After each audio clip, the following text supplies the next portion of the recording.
ये कौन महानुभाव है बाबू? लाखों की संख्या में हमारे भाई इतने प्यार। तो दोस्तों, देखा आपने किस तरह से पवन सिंह के ऊपर पत्थर मारा गया है। ये घटना बलिया जिला के है। बलिया जिले में पवन सिंह गए थे एक शो में, वहां पर उनको पत्थर से मारा गया है। कहा जा रहा है कि पवन सिंह का ससुराल है वहां पे, तो कहीं ना कहीं ज्योति सिंह के घर वाले या फिर ज्योति सिंह ये काम करवाई होंगी।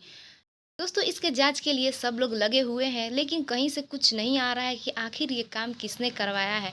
दोस्तों, पवन सिंह के फैंस एकदम भड़के हुए हैं और देखा जाए तो इंस्टाग्राम पे ज्योति सिंह के आईडी पर बहुत सारे विवाद कर रहे हैं और बहुत सारे इल्ज़ाम लगा रहे हैं कि ज्योति सिंह ही ये काम करवाई है।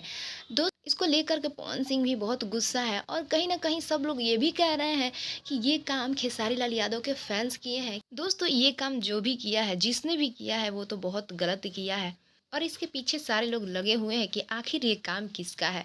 तो दोस्तों, आपको क्या लगता है, क्या सच में खेसारी लाल यादव के फैंस पवन सिंह पर पत्थर मारे हैं या नहीं? आपको क्या लगता है, आप अपनी राय कमेंट्स बॉक्स में ज़रूर बताइएगा। और हाँ दोस्तों, अगर आपको ये वीडियो अच्छा लगा तो लाइक कर दीजिए और इस चैनल को सब्सक्राइब कर लीजिए।